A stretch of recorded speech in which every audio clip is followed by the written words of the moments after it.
أريد أن أقدم حكاية صغيرة منتزعة من الأدب الفرنسي لها علاقة بهذا اللقاء أو بموضوع هذا اللقاء. الآية تقول: يوم لا ينفع مال ولا بنون إلا من أتى الله بقلب سليم.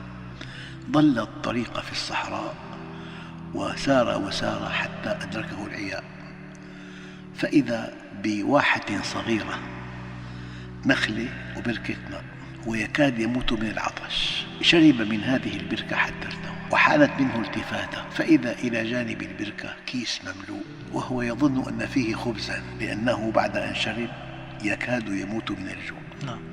فلما فتح الكيس وجد فيه لآلئ لو كان في المدينة حقه مليارات، فصاح قائلا: وأسفا هذه لآلئ.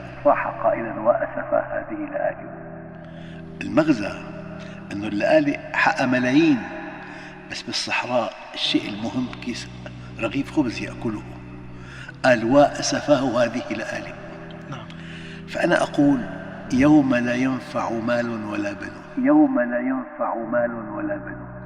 حجم الإنسان المالي، الملايين المملينة، الأرصدة في البنوك، المركبات الفارهة، القصور الجميلة، الحدائق، إطلالات البيت، المسبح الرائع، يعني كل أنواع الرفاه في الدنيا تنتهي بثانية واحدة عند الموت.